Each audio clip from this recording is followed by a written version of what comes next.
ഇറാനും ഇസ്രായേലും യു.എസും തമ്മിലുള്ള സംഘർഷം തുടരുകയാണ്.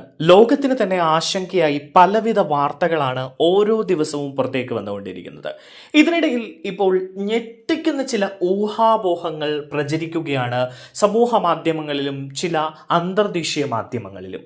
ഇറാനിയൻ മിസൈൽ അല്ലെങ്കിൽ ഡ്രോൺ ആക്രമണത്തിൽ ഇസ്രായേൽ പ്രധാനമന്ത്രി ബെഞ്ചമിൻ നെതന്യാഹു കൊല്ലപ്പെട്ടിട്ടുണ്ടാകാമെന്നാണ് ഇറാനിയൻ മാധ്യമം തസ്നീം പറയുന്നത്.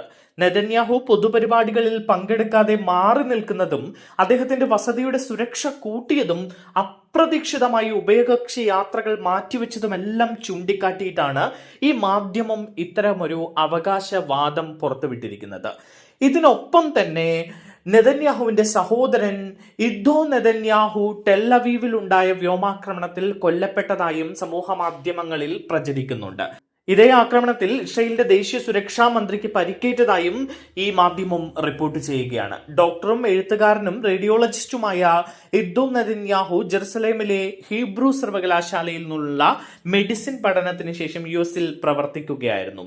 അതേസമയം ഈ വാർത്തകളെല്ലാം വ്യാജമാണ് എന്നും കള്ളപ്രചാരണങ്ങളാണ് എന്നുമാണ് ഇപ്പോൾ ഇസ്രായേൽ പറയുന്നത്. ഖമൈനിയുടെ മരണത്തിന് പിന്നാലെ സമൂഹ മാധ്യമങ്ങളിൽ ഇസ്രായേൽ പ്രധാനമന്ത്രി ജർമ്മനിയിലേക്ക് കടന്നു എന്ന തരത്തിലുള്ള റിപ്പോർട്ടുകൾ പുറത്തു വന്നിരുന്നു.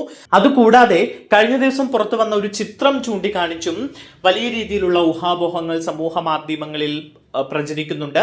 നെതന്യാഹുവിന്റെ കൈകൾക്ക് 6 വിരൽ എന്നായിരുന്നു ആ ചിത്രത്തിൽ പറഞ്ഞിരിക്കുന്നത്.